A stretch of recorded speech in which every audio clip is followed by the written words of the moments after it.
Hello, and welcome to the Dead Doc Film Club. The Dead Doc Film Club is a film club dedicated to bringing you the best of international cinema, and just by being here today, you are part of the club. Today, I'm joined by Bruna and George. There we go. And we're going to be talking about Michael Haneke's movie, Funny Games, from 1997, which is the opposite of funny, actually, as a movie. There you go. They played some games, but they weren't very funny. No. But before we do that, guys, is there a movie you guys want to talk about real quick that you've seen? Yeah, I finally got around to watching Ken Russell's The Devils, which is fantastic, and I love it so much. I've never heard of this. What is this? Really? Yeah. Oh, wow. It's like, on like the IMDb's like top 100 movies of all time. Okay, like, I'm not asking for judgment. I'm saying I haven't seen it. It was a movie that was banned for a very long time because it talks about like the church really critically. It's loosely based off of like the real life of this one priest guy thing. I'm not very good with the religious bit, sorry. And he was like quite controversial at the time, and he caused up a stir within like the not within the religious sects as well as the like politically. He was really well liked, but he didn't get on with like the governing bodies and whatnot. Okay. And the movie kind of follows this guy's story, but also these nuns. This one nun kind of becomes obsessed with him, and when he doesn't really like get on with her very much because he's like got married to this other woman, it's this whole thing.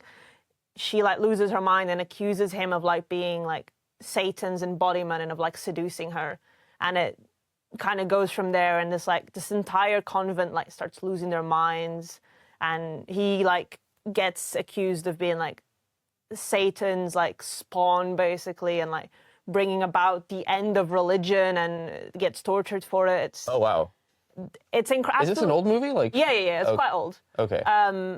It's absolutely fantastic. It's amazing. It got cut quite a lot in order to be released. It was banned for many years. It got cut, and only as of recently have they like released the full as it was meant to be. Yeah. So there's like two very iconic scenes that tend to get cut, which are and I'm quoting directly here the names of the scenes. It's called The Rape of Jesus Christ. Okay. In which the nuns have this massive orgy and they like have sex with one of the Jesus statues. And the other one is called The Femur, where after the guy gets killed, he gets burned alive.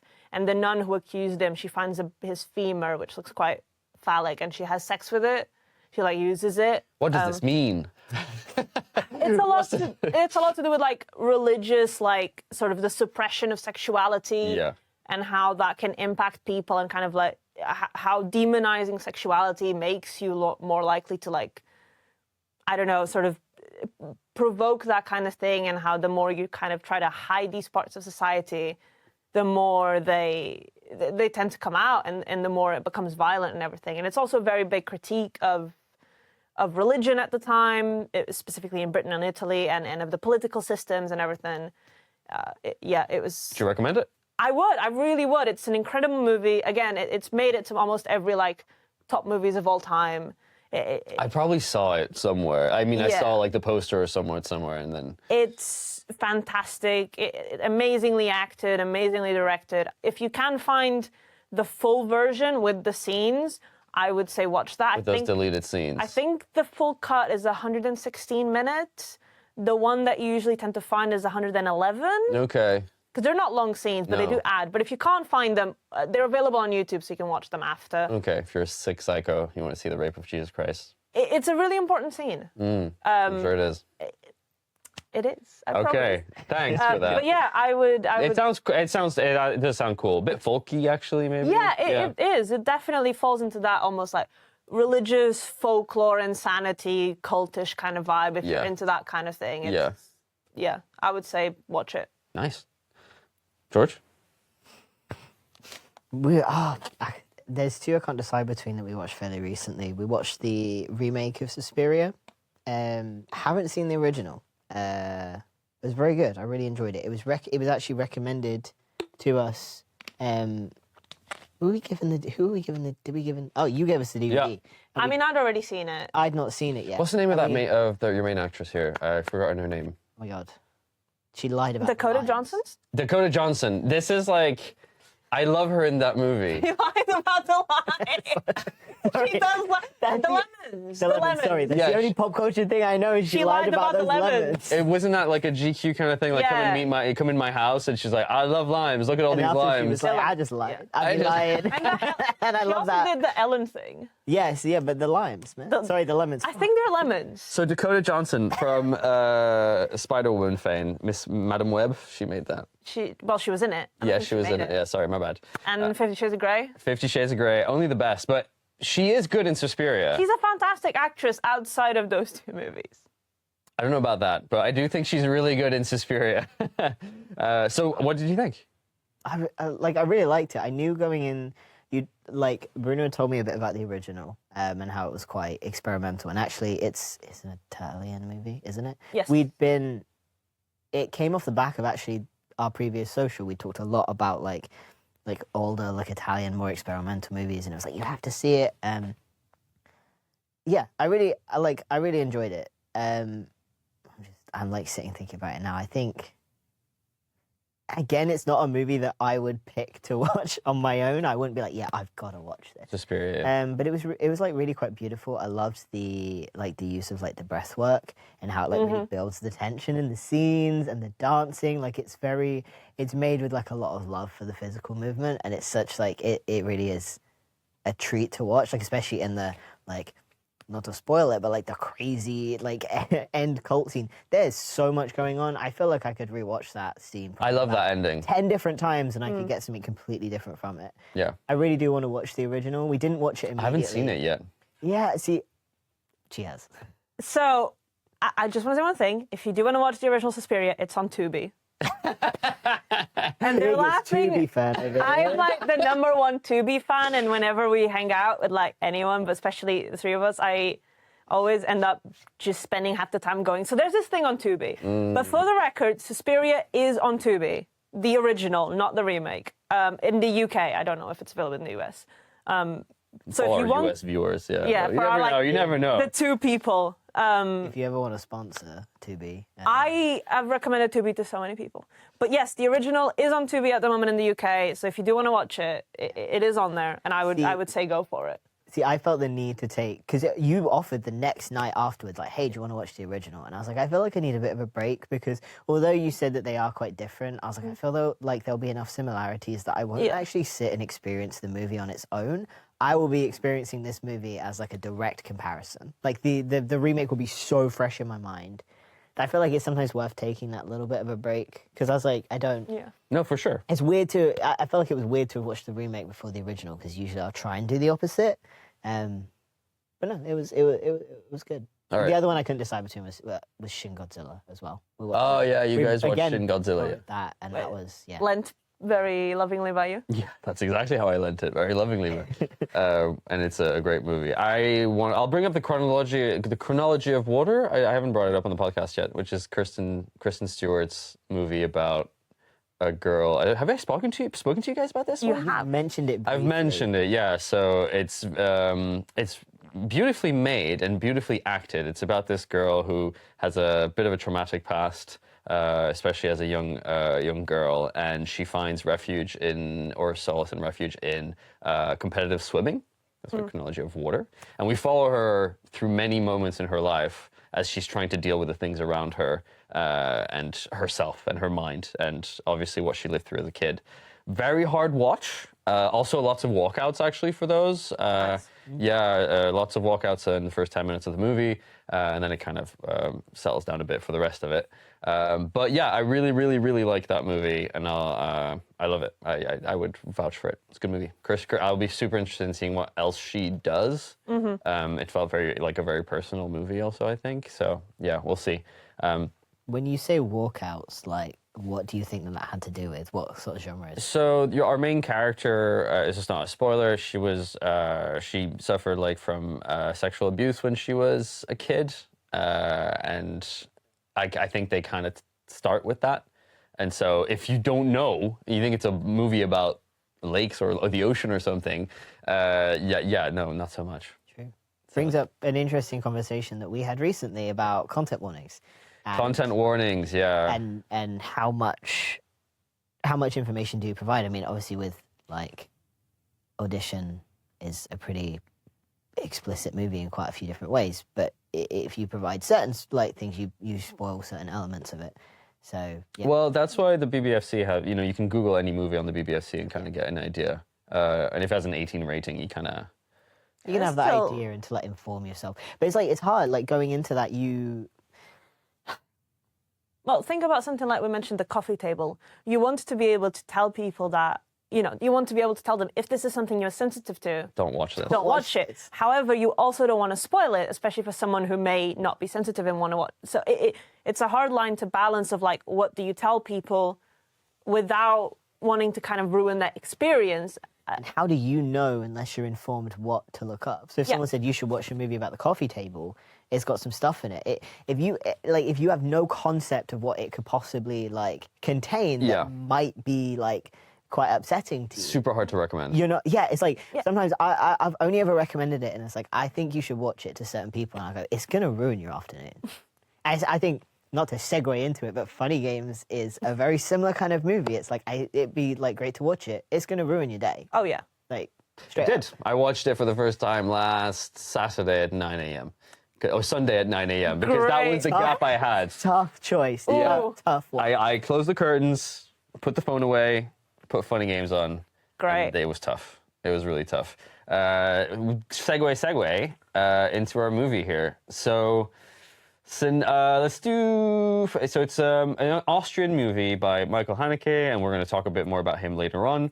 It was made in 1997. The IMDb goes, an idyllic lakeside vacation home is terrorized by Paul and Peter, a pair of deeply disturbed young men.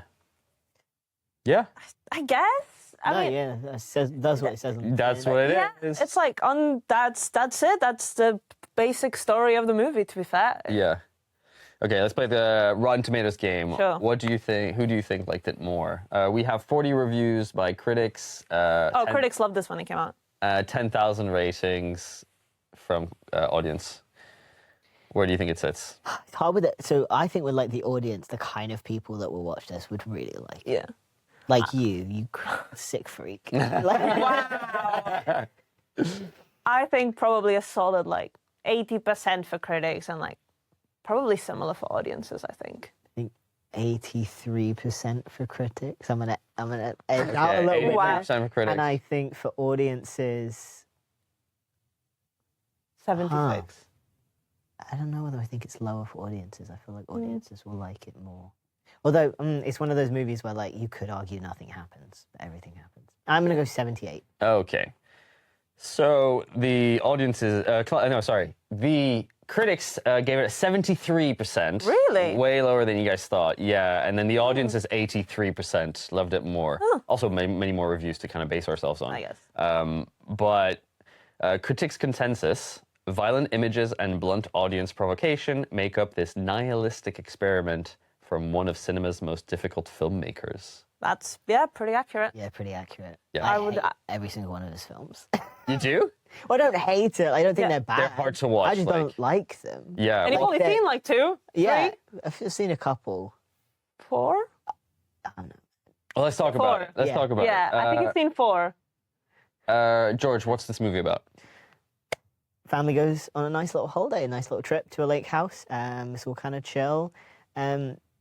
Someone needs some eggs, I think. Yeah. They knock on the door, ask for some eggs, and it again all goes downhill from there.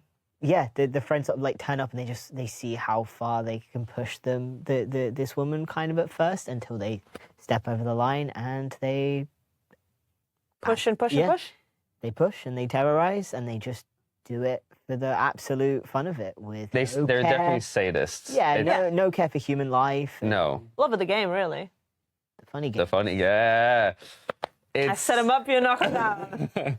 It's definitely a home invasion movie, right? At its core, it's a home invasion movie, and like if you looked at it on the surface level, that's what it is. But if you dig a bit deeper, it is more about the audience wanting to see violence. Absolutely. And It's very much a critique of the kind of people that watch his movies. Yeah. Basically, it's people well, that American audiences specifically is what he said. I'll get to that.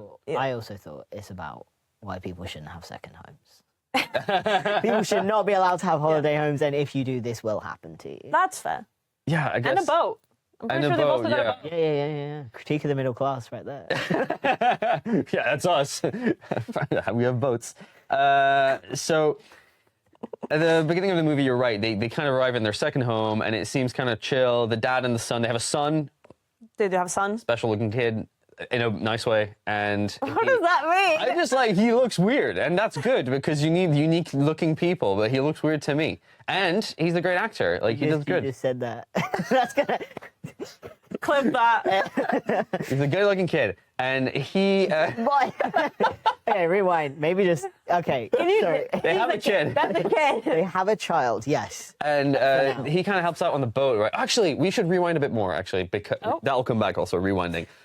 We should rewind a bit more, actually, because they arrive. Where's the remote? It seems like they know their neighbors, because they stop by and they're like, yo, we're here.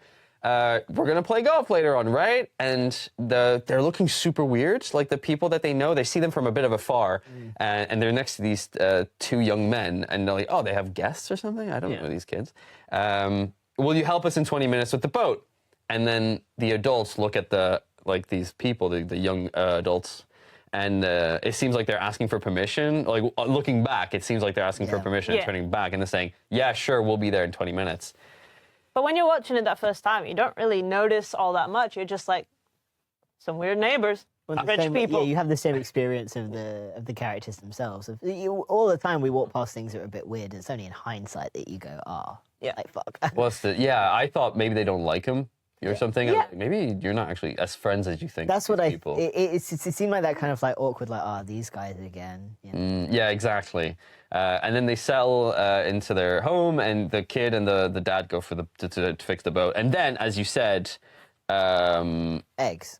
Eggs. Yeah, we're skipping a few things here, but the most important part happened, which is one of the boys who looks super creepy. I'll just say it. Does he? I think he looks creepy to me. I think you only think that because you've seen it. Maybe. I don't think he looks creepy. He's dead, by the way, that actor. Oh. I was about to make fun of his car. Sorry to bring it up. I'm sorry to bring it up. Oh. Where are that boy's calves? He doesn't have any calves? He literally's got like I was distracted for like the whole movie. It was like making me angry. Like I keep having to like pull up, and I'm like, where are this man's legs? George just kept turning to me and going, where are his calves? And I'm like, Literally, what like- the fuck are you saying? They're like the size of my forearm. Okay. And I've got small forearms. Okay. Oh, they're probably long gone by now. So. I think Moving on. that has something to do with it. Okay, maybe. Well, maybe that's what made him extra creepy, because I thought he came off as, if not creepy, just a little simple. Like, he was... I'm sorry, you can say that. That's a normal thing to say. He looked a bit slow. Oh my god. Oh my god. That's not weird. And he asked for the... Clip that. He asked for the eggs, and then she gives him the eggs. Like, the first time around, she's like, yeah, sure. And it's a bit vampire-like when he's, like, waiting outside until she invites him in. I thought that was interesting. And she invites him in, and then she gives him 3 eggs, and she's like, 4 eggs. And she's like, do you want a bag? And he's like, I'm good. I got these eggs. And then he walks, and he immediately throws them on the floor. But you don't see it. And so you're like, something's fishy, or is it just me thinking weird things are happening? And then it ensues, and he pushes the phone into the water, and that's when I was like, oh, this is that kind of movie. It very much reminds me of Speak No Evil. I was going to bring it up, for sure. Speak No Evil, super funny games coded. Yeah. Yeah. That's it. That's your one word, like, comparison. Absolutely. There's no... Funny games coded. That's sort of like, That's it. you know something's off, but always wanting to see the good in people and just kind of being like, I'll explain it away. Let's see. There's always an excuse for something. And they very much kind of do that. Like, you sort of like let us in. You knew something was wrong, and you let us do it. It's obviously a lot more like fast-paced and a lot... It really is, actually, because she gets she tells him to leave quite, like, 20 minutes after that. There's, like, a one shot, actually, that happens. And Pretty much as soon as he drops the eggs, she's kind of like, what is wrong with you? Yeah. Because she doesn't really want to give him any more eggs, No. but he's like, She's please, like, I have please, 12. please, please. Yeah. And it's like, Please, the egg. he is just straight up like, come on, you gotta give us the eggs, come on, the egg. And she's like, fine, fuck it, just get out of my house. Yeah. There's something like, one of the really uncomfortable things about it as well is you kind of have to sit there and be, if someone decides to victimize you in that way, like, what more could they have done? Like, actually, On whose part? the family. Yeah. Like, I know that's like obviously one of the most horrifying things about like home invasion movies and like and horror movies, like being the victim. But if we're talking about like relating it to Speak No Evil, the big part of that movie is there's so many points that you're like, you could have done something and you could Get have in your left car and and you could have, leave. like there's a million different points for that. But within funny games, you kind of have it, but there's also that big point of you're like, what more could they have done? Yeah. Their gate is a big thing. It's like it's always closed, and it's like you can't drive out into that. Like you're just not going to be able to leave. But that kid isn't as creepy as our second kid who comes over. I'm calling them kids, but they're young adults, and that's when stuff starts getting violent. And I was really upset actually when the father was called. So she's upset, saying something's weird. I really need you to leave now. To these two, and every time she's telling them to leave, they're like, have we done something wrong? Oh, Just a very quick interjection. So the one with the skinny calves is the second guy that comes in, not the first guy.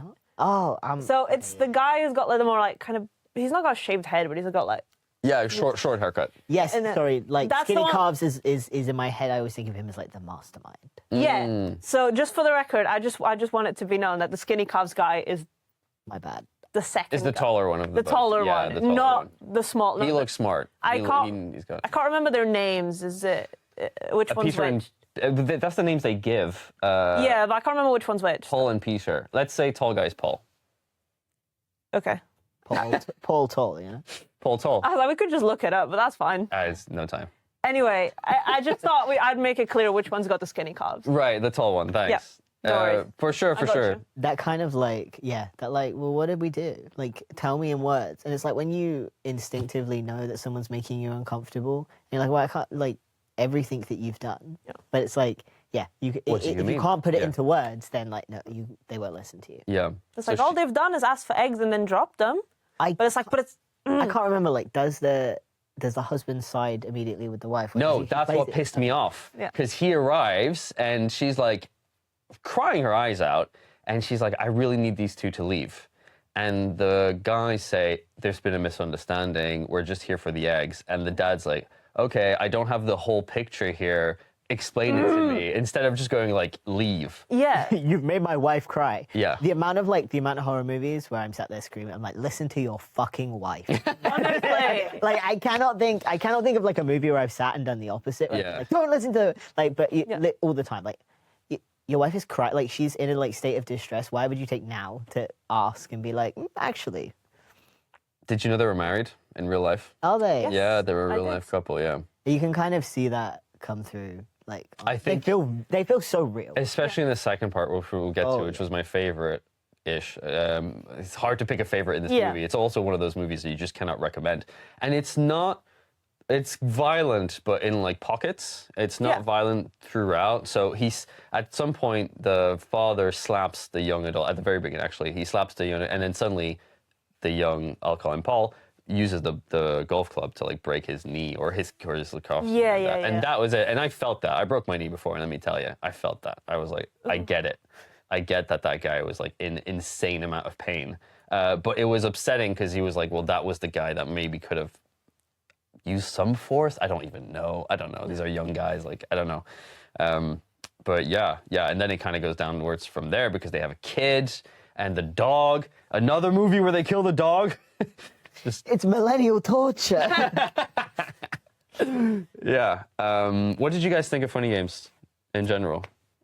I love it. I mean, I'm a big fan of his filmography. I think his movies are fantastic. Funny Games was one of those movies that stuck with me after I watched it for a very long time, that I was just like, I've not seen a movie that hit me quite like this. And it just kind of sat with me in a sense of like, it just exists as its own, like within its own genre almost, where it's just so unique in that feeling of uncomfortableness that very few movies can replicate how that made me feel. And then I showed it to our housemate, and she absolutely loved it. She made us watch it again the day after. I wouldn't be able to do that. With George. That was with me. Yeah, I don't know. I don't. So she was like, "You have to watch this movie. It's terrible, and I love it, and I'm obsessed with it." And I was like, "Okay." And then we sit down, and like, to be fair, she was like, "It's the worst movie in the world. Like, you're gonna hate it." And I was like, "Oh, great." So I have to watch it. But yeah, back to back, like she's obsessed with it. That's crazy. I've seen it like so we've got 4 times. We've got the box set somewhere. Here it is. I bought this as a gift for her, as her little introduction to welcome to being into movies, because she got really into this movie the way I've never seen her before. I got this from Vinted for like a tenner, and I'm so proud and so happy. And it's got all of his movies up until Amour, which is the one it doesn't have. So it doesn't have Amour and the Funny Games remake, which I think are the ones that have come out after. Yeah. But it's got all of the other ones, and we've watched through all of them. Not me though. Not George. I'm good. I'm good. And it's, I don't know what to say. They're all so just fantastic and uncomfortable and amazing. And we should talk about the intent of this movie, because Michael Haneke clarified it a bit later on, where he was saying that this was like a kind of like a what's the word, pedagogical? I don't know. Pedagogical. Pedagogical. A movie. It wasn't supposed to be like a horror movie or anything, but it was kind of like a critique on Western audiences and their lust for violence.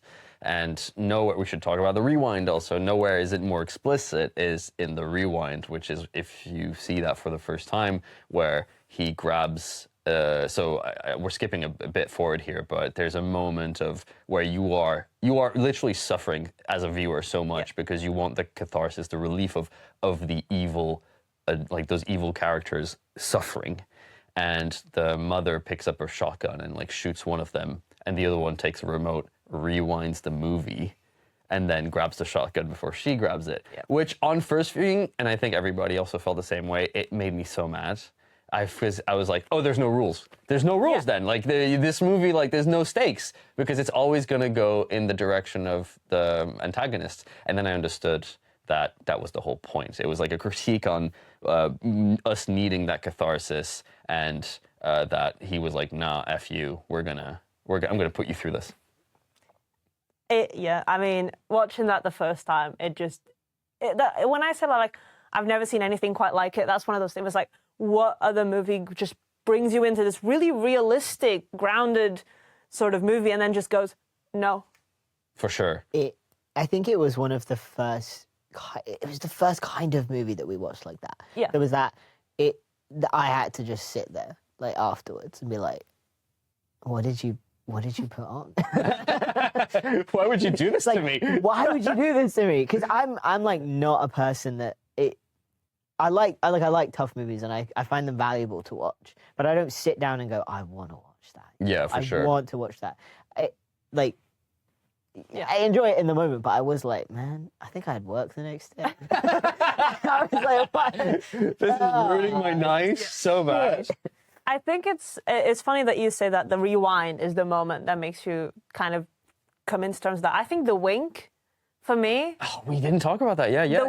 So the wall break, the fourth wall break of when he turns around and winks at the camera, yeah. I think that is the moment that I was like, I am dealing with something that I'm not... This isn't what I think it is. Totally out of my control here. Yeah, like I'm not watching this movie's watching me.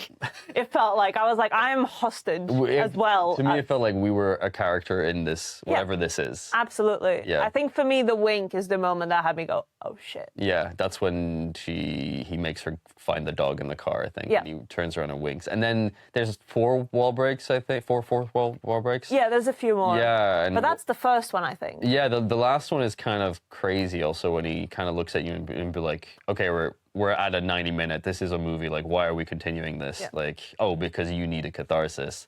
Shotgun scene happens, and then it's taken away from us. And he says it's been a hot minute since I've watched it, but he says something along the lines of like, this is why we do this. We need the violence. You need to see it happen. Yeah. He says we need the bloodshed or we need the violence, something along those lines. And I was like, this is. With you saying obviously like being a character in the movie, you're kind of sitting there like the only reason that all of this is happening is because you've chosen to turn it on. Like you pressing play is what starts this whole process. If you don't press play, it doesn't happen. It is our fault in a way.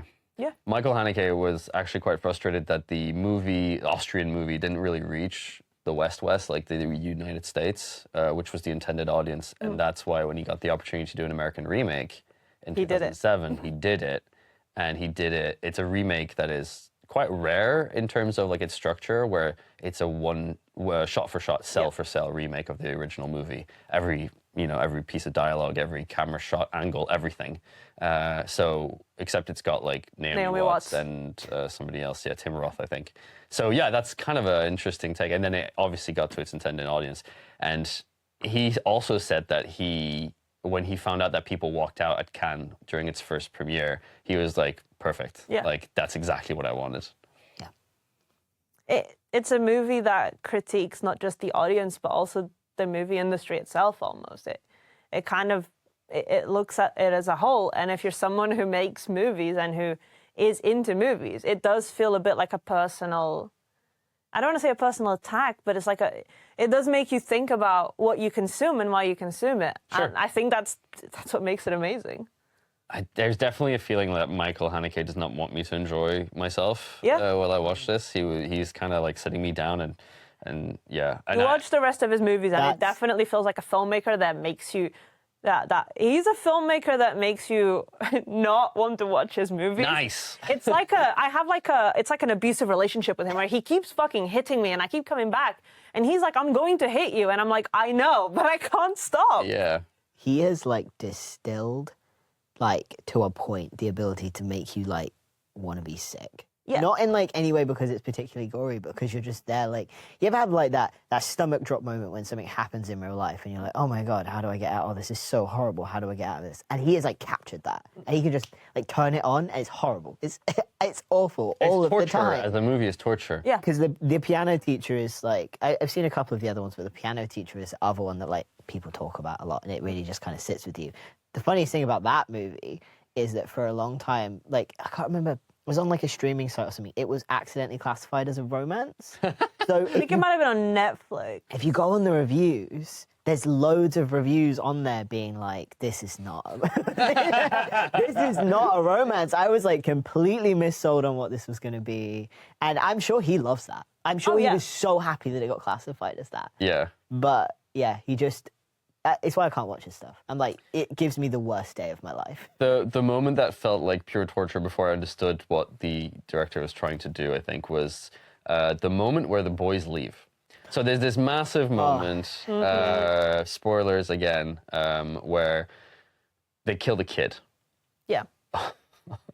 I love that shot because it's a one shot of the room, it's a wide lens, and you see the kid like... with his arms, messed up on the side, head's gone, and then you see the two parents like, they're tied up basically, and the perpetrators of the crime say to each other, well, why? One says to the other, why did you do that? Well, we won't get anything out of them anymore. Let's just go. So they leave, and then this is my favorite part of the movie when you see the couple processing what's happening to them, try to get free. And try to survive. And I genuinely believed that we were coming to like it's horrible, but they'll make it together and it's great. And this is where them being in an actual relationship shines. Because there's this moment where he's obviously got a broken knee, she gets free, and he's like, you need to go and get help because our phone's not working. They didn't have cell phones back then. You're gonna have to jump over the gate or something. And before she leaves, he looks at her and he says, I'm sorry. Like, because obviously he feels like as the man of the house, he should have stopped this, or he should have listened to her when she told him that this was bad. And they have this insane moment on camera where they're both crying their eyes out, and she comes off the ledge to come out of the house because she's going through the kitchen window, and she grabs him. and she says, I love you a million times, and they kiss, and they're crying, and it's all mixing together. It's hard. I've got goosebumps. That scene is just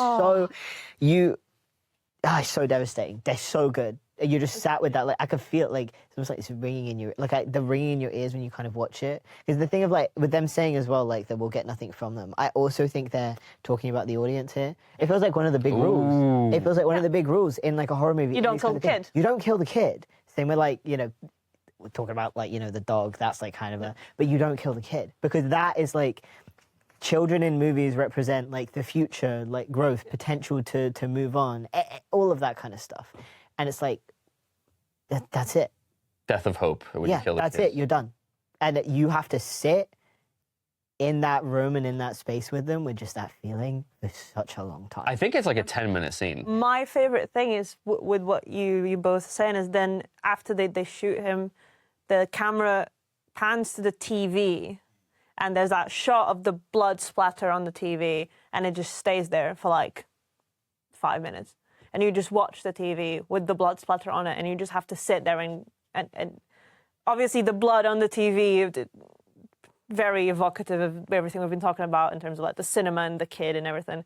But to just make you sit there for 5 minutes or whatever, however long it is, and just go, this is it. You've done this. This is what you wanted. This is what it's come to. So rarely in films do you sit with that violence. Like it's all very fast paced and the grief is all like, and you're having to move and then you go because you're just wanting to survive. Life does not have that much meaning in a very violent movie like a John Wick where everybody dies. Yeah. But when you don't sit and to make you sit with it. And I feel like that's one of the things he does. He always just makes you sit in silence with his films. With his films. I'm trying to think of the other movie where they do a very similar. Benny's Video? I think it might be Benny's Video, where you sit for a very long time. He just, he makes you sit with those really uncomfortable feelings and to think about what you just saw and the aftermath. That's one of the things that really annoys me about home invasion movies and all those kinds of like that kind of horror movie where it's like a little bit more fun back and forth, and there's that one person that survives at the end and they've probably killed a few people. And I get so angry watching it because I'm like, what about the aftermath of that? Like, I can't get over it. I'm always like, yes, they've like survived and I know that that's the point, but I don't feel it doesn't feel cathartic because I'm so sat with like the reality of this person's life is ruined forever. Yeah. And Funny Games sits with that feeling of like, God, you're never going to get over this. Like ever. You guys are shells of yourselves like this is it. Like how do you ever recover from something like this? How do you go on to live like meaningful and full lives? There's a scene where she walks by they're getting ready for her to leave to get help, and she's put him on a seat and whatever. And there's a scene where she walks by the door that's slightly open to the room where the kid is dead, and she like takes a step back, closes the door, and then throws up everywhere. And you're like, oh. Although that's tough. I'm just thinking about what I said of like, how do you ever move on from it? But the tenderness that they still have for each other afterwards. That's what I mean. Is that like, they still want to live. Yeah. They want to survive. And they're like, this is so awful and terrible and you could just give up. But there's still that like, no, I can't do, like, this is the worst thing that's ever happened to me. But I can't do this without you.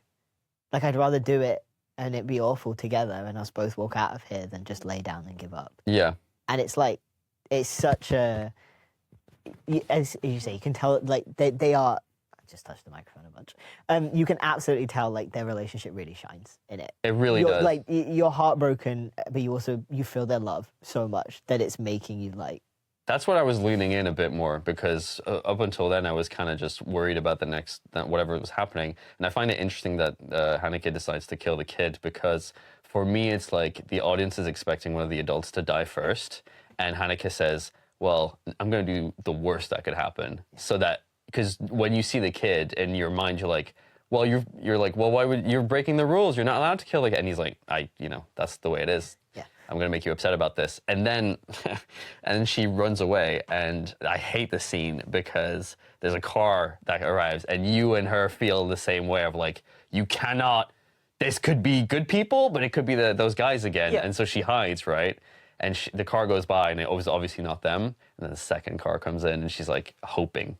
And she says, okay, I won't hide this time. And then they don't show that. They cut straight to obviously him back to the house basically, and you find out that the boys are back.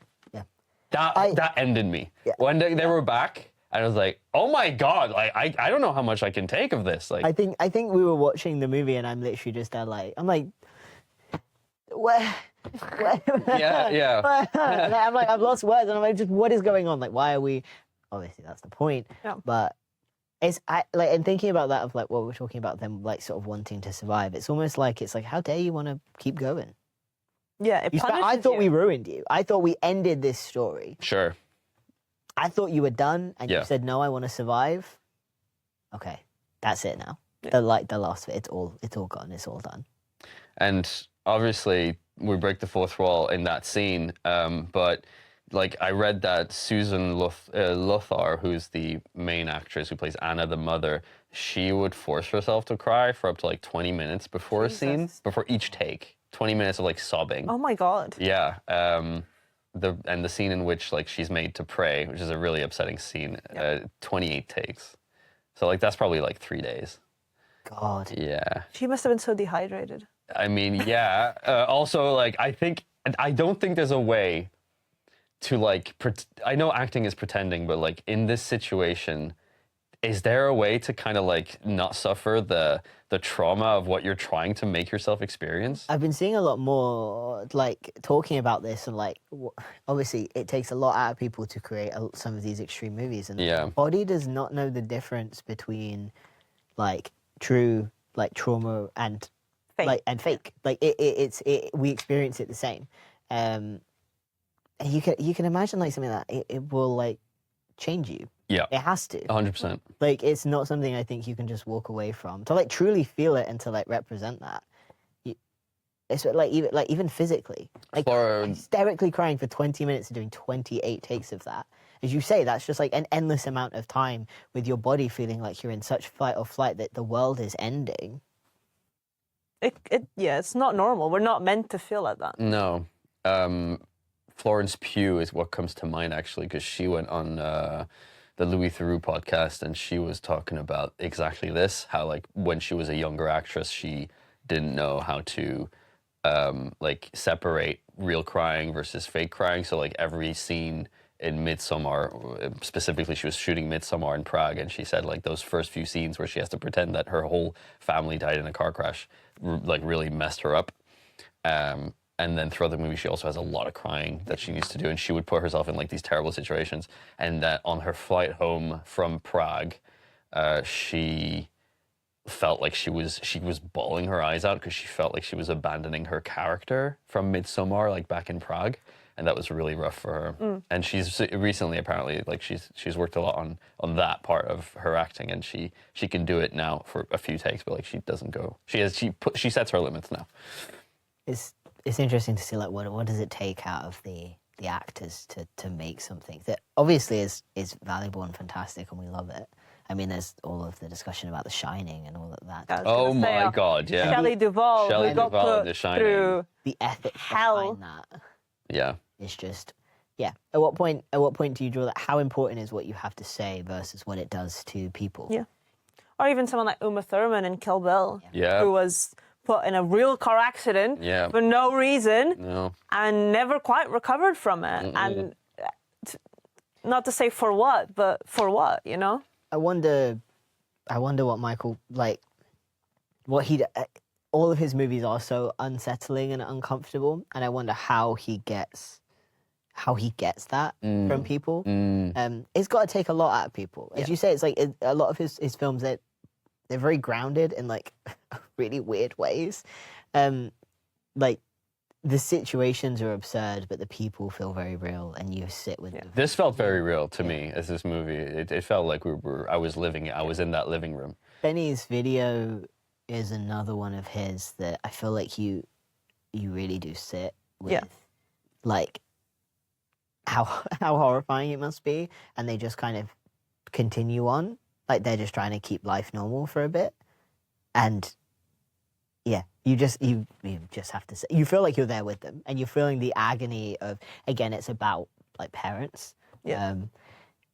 I'm not going to spoil it, but Is it a bit like the coffee table? Like, is that No, okay? No. Very different. Very Okay. Well, something to recommend. Maybe then. a little bit more like we need to talk about Kevin. Yes, if anything. absolutely.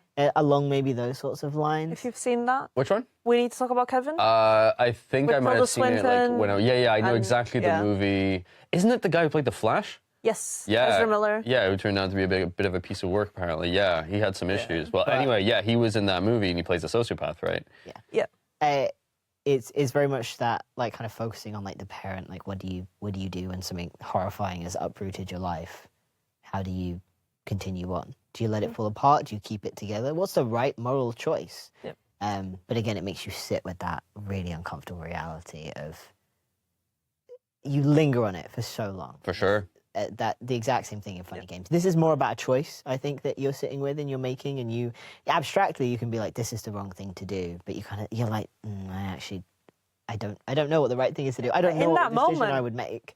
Yeah, those people, they're just people trying to make the right decision. And how can you even put yourself in that position and say this is the right thing to do? Because there isn't a right answer.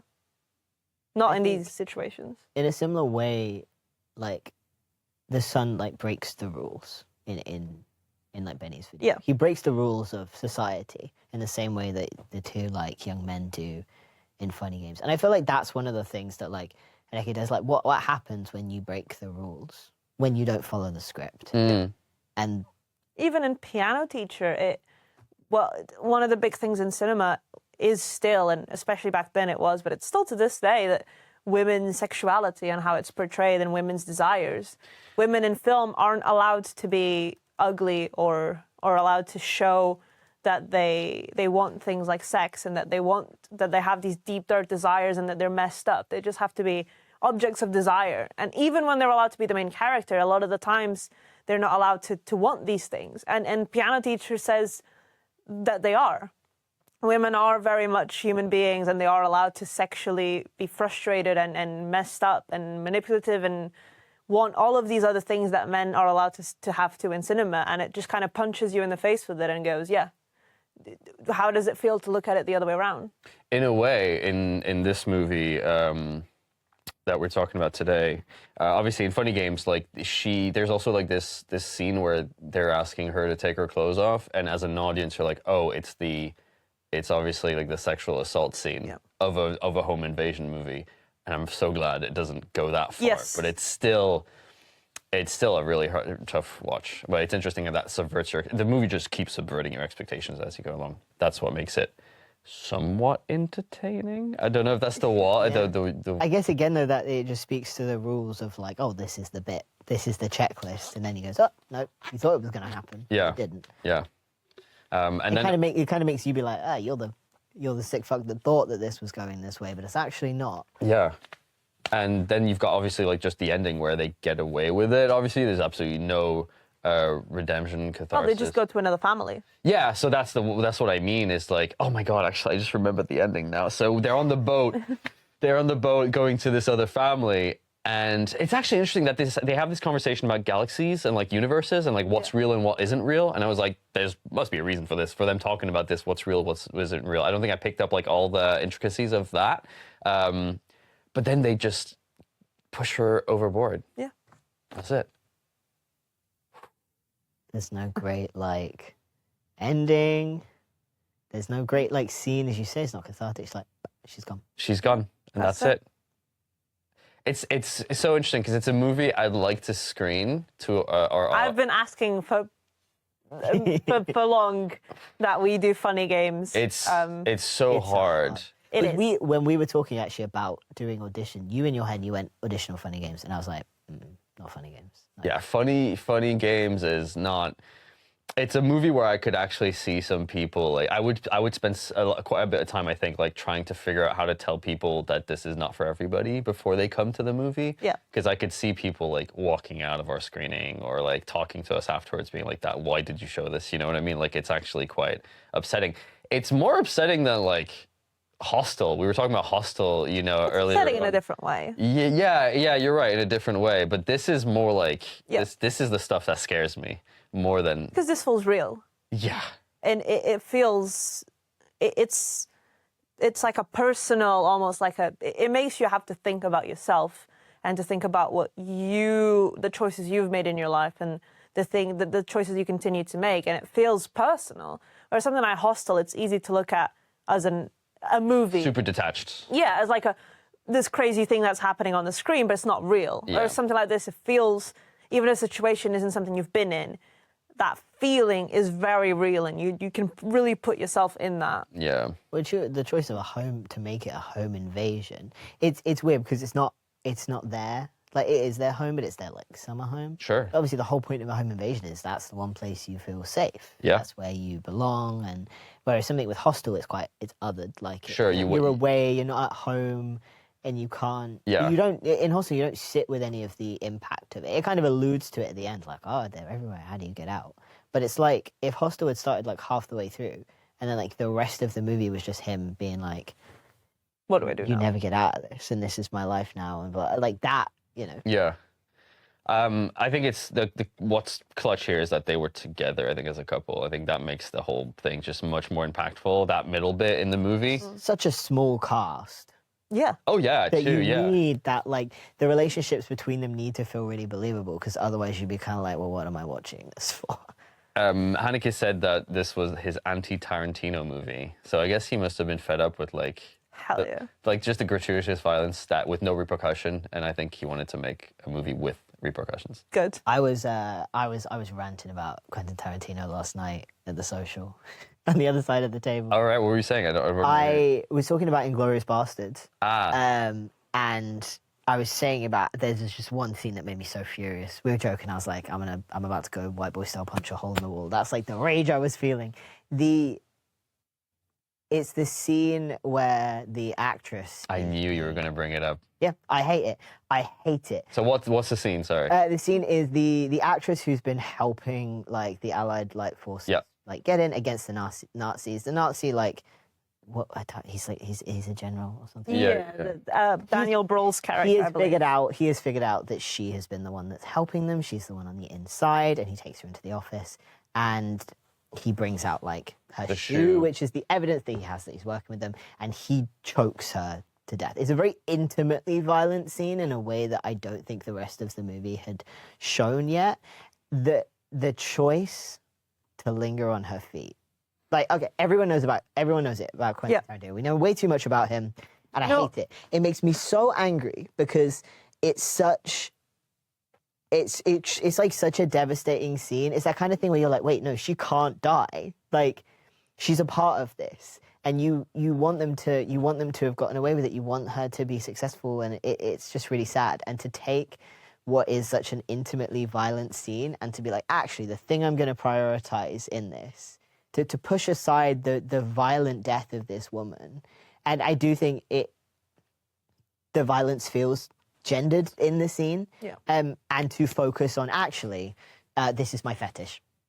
And I'm going to focus on her. He focuses on her feet as she dies. And we were talking about it at the table when we were saying, like, you could maybe give the excuse that it's like, oh, to show her, like, going limp because of the shoe. Sure. But it's like, man, it's a very deliberate thing, like, to have written in the shoe and to show the foot. Like, it's... If it had been any other director, you would have been able to be like... Maybe This is a way of showing someone dying without showing their face. But because we already know that he writes these scenes specifically to get himself off, we know that's why it was there. And it's like, you've specifically... you've created this scene for that sole purpose. But in doing so, you've given a really, like, graphic, violent...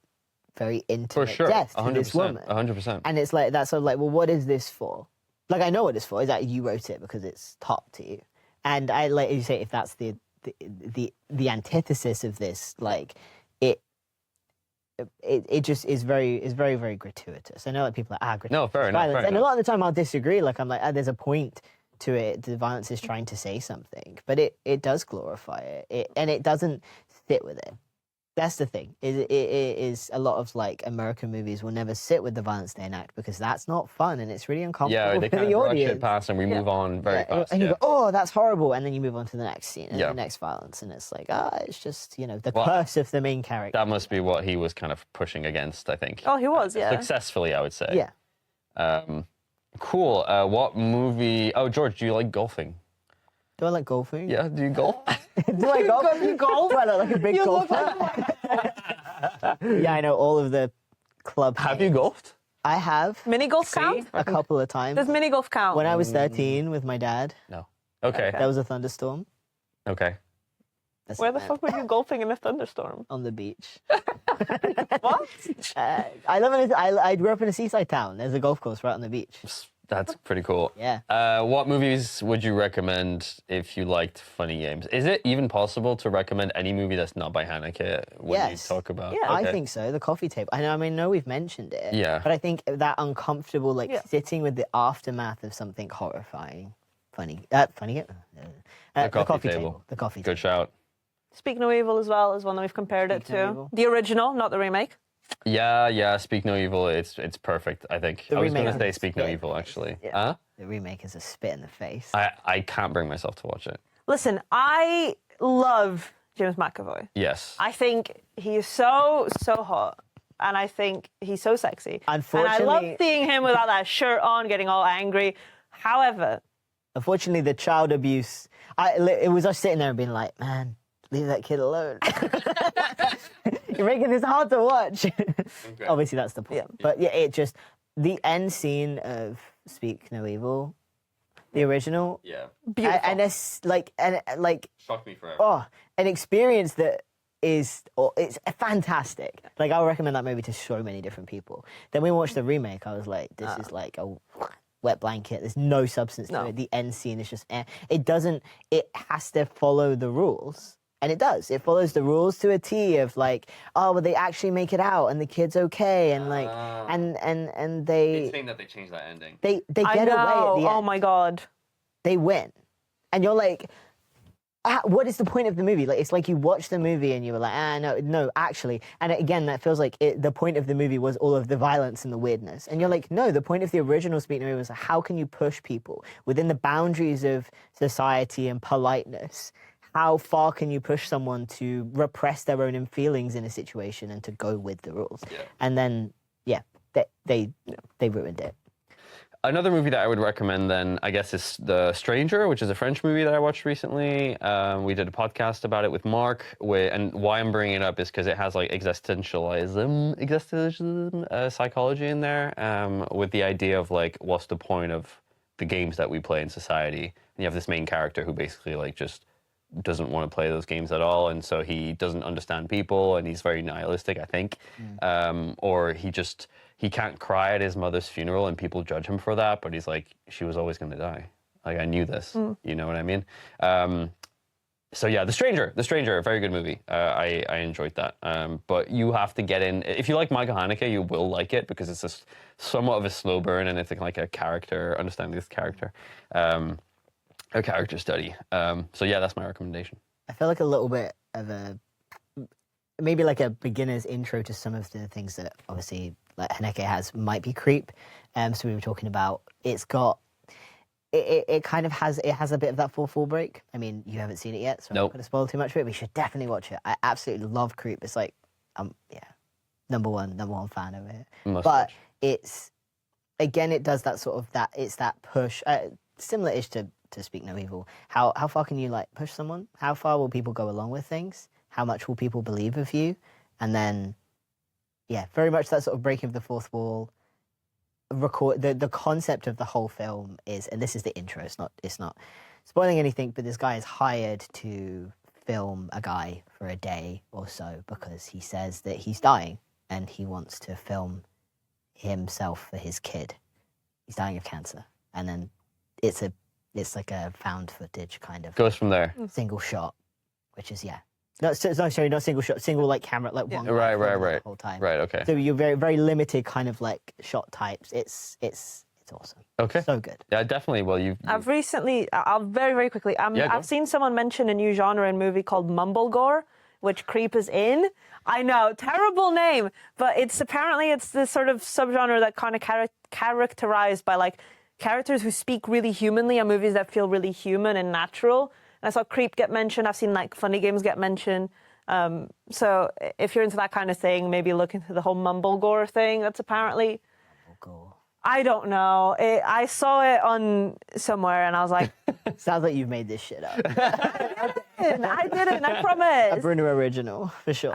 I didn't. Okay, cool. I think that's about all we have time for funny games. So that's it for this episode. Thank you so much for everybody who watched and listened to this episode. If you want to support us, share this with your friends and follow us on Instagram and Spotify and YouTube and all that good stuff. And thank you guys for joining me today. Yeah, No it was great worries. fun. If you want to come chat movies with us, we do a Dead Duck Social once a month. Details will be on our Instagram at somewhere. Yeah, the Dead or Duck Social and also our screenings in Nottingham. we Usually, screen films. usually our social's a bit related to our screening, but you don't have to have watched the film. Just come along and chat about whatever you want. Hell yeah. All right. That's it. Thank you so much, everybody. Yeah. We'll see you in the next one. Bye. Bye. Bye.